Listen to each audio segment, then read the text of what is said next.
Asterisk. On my 60th birthday, while everyone was laughing, smiling, celebrating, something happened that no one expected. My husband walked in with another woman and 2 children who looked just like him. He raised his glass and said to everyone, "This is my other family. I've been hiding them for 20 years. The room went silent. My daughters stared at me, waiting for me to break, waiting for me to collapse. But I didn't. Instead, I smiled, handed him a small box, and whispered, "I knew. This is for you." And when he opened it, his hands began to shake, because inside was something that would destroy everything he had tried to hide. Asterisk. My name is Margaret Hill. I grew up believing in fairy tales, white dresses, forever promises, happy endings. When I married Robert, I truly believed he was my happily ever after. He was charming, confident, the kind of man who could light up a room simply by walking into it. In the early years, our love was simple. We bought a small house. We planted a maple tree in the backyard. We laughed over burnt dinners. We built dreams one day at a time. 2 beautiful daughters came along. Life felt full, safe, complete. Or so I thought. The first crack in my perfect world appeared around our 15th anniversary. Robert started working late, often. He said, "Business is growing. I'm doing this for us." I wanted to believe him. But slowly things changed. He started wearing new expensive colognes. He carried 2 phones. He guarded his messages like a soldier protects his gun. Sometimes he'd come home smelling like perfume, not mine. Still, I didn't question him. Because sometimes, love makes you defend the person who's destroying you. One night, around midnight, while he showered, his second phone lit up. A message. Just one sentence. "The kids can't sleep without seeing you." My heart dropped. Kids? Plural? Before I could unlock the phone, he rushed out of the bathroom and grabbed it. His face changed. That was the first time he yelled at me. "Stay out of my business, Margaret." I didn't yell back. I simply looked at him and said, "Business or life?" He walked away. And that night, I cried quietly facing the wall so he wouldn't hear me.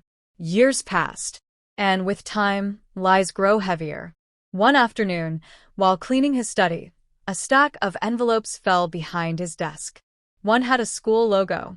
It wasn't our daughter's school. The paper inside read, "Tuition paid, father, Robert Hill. Student, Ethan Hill." Hill. My last name. My husband's last name. Suddenly, everything made sense. The late nights. The hidden phone. The perfume. The anger. I sat there for almost an hour just staring at the paper. Then I made a decision. I wouldn't confront him. I'd learn everything. Quietly. Carefully. Patiently. Because sometimes, the smartest move is silence. I hired a private investigator. It took 4 months before he returned with a file thick as a book. Pictures. Bank statements. DNA reports. Even photos of Robert holding a baby girl years ago. My legs went numb. My chest tightened. Inside that file was the truth.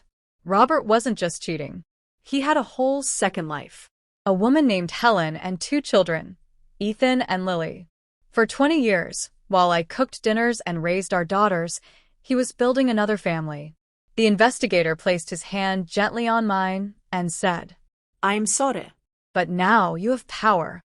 And he was right. I didn't scream. I didn't destroy anything. I didn't beg.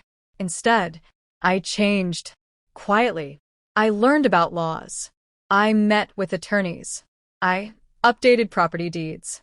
I slowly moved our assets into my name. I was preparing for the day his lies would finally walk through the door. And that day came sooner than I expected. My daughters planned a small, elegant birthday celebration. There were candles, soft music, laughter. Then, the door opened. Robert stepped inside with another woman. Pretty. Nervous. Younger. And next to her, 2 children who looked exactly like him. Gasps filled the room. Robert lifted his glass proudly. "Everyone, this is my other family. I've been hiding them for 20 years. Silence. Pain. Shock. My daughters looked at me with tears waiting for me to fall apart.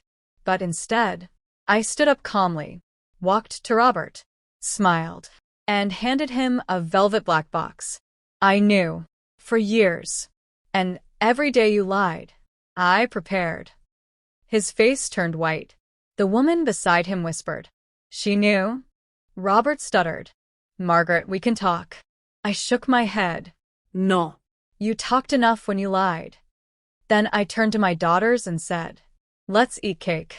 And the room erupted, not with fear but applause.